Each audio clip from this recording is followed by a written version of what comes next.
Let's talk about advancements in using fungi as operators of computers. Yes, you can turn fungi into AI. You could even have a smart house that is operated by fungi, and we'll talk about it.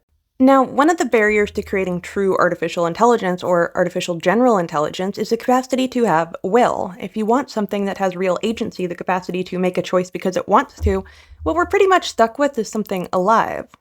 Now, some alternatives, like brain organoids, tend to make people kind of uncomfortable. Yes, you can take skin cells and turn it into an induced pluripotent stem cell and turn that into a tiny version of a brain, and that could potentially run agency for an AI, but they're also kind of delicate. Now, agency aside, one of the reasons you would want to do something like this is because biological organisms use far less power than traditional computation systems. Our brains run on about 10 watts of power, so not even a particularly bright light bulb, but they still do a massive amount of processing. Now, fungi do operate very much like a brain, like each one is an individual that can communicate with others. They even know about 50 words. They're looking at electrical signals that they pass between individual fungi.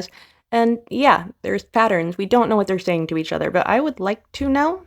Now, one of the questions people love to ask, people being me, is can you turn them into a nervous system for a robot? And yes, that has been done. I would also like to know if you can turn them into a nervous system, can you craft them into a brain and give a robot a brain? I would ask the very same thing about synthetic neurons, and we kind of already did that for brain organoids. But fungi really are just so incredibly versatile. You can bioprint them and turn them into sensation for a robot or for anything else you want because they perceive things like touch.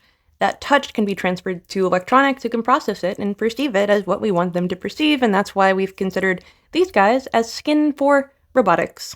The royal we as humanity.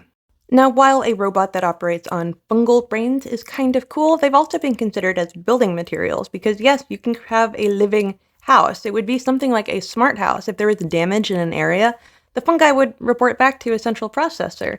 So it's living, growing, and healing. Now, I have friends who work with fungus in terms of engineering, and the reasons that I don't like them are not particularly good. I don't think they'll turn on us or cause any severe problems, but I'm allergic to them. I can't even have mushrooms on pizza. The concept of having fungus in my walls making up society terrifies me. Now, you don't even have to have a home that's being run and operated by a smart fungi. They could just be involved in having self-healing building materials, and that is a very good use of them. Now, one of the really cool things about fungi is that they operate as memristors, so a transistor can pass current between two locations, it can amplify it or stop it, it's an on-off switch. But memristors can remember the current that passes through them, meaning they have a form of intelligence. Having the qualities of a memristor means they use less power overall, and they can do more complex tasks and they can get better at them over time. This is, of course, the holy grail of computation, and unlike brain organoids, they are remarkably sturdy and can adapt to the environment. If you have something biological that's made of the same stuff we're made of, you gotta take care of it, make sure the temperature is just right, and make sure it doesn't get an infection. So having a fungi is just a lot more durable.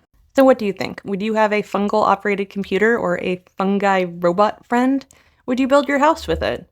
Why or why not? When the robots rebel, I'll probably be the person to tell you about it. Follow for more.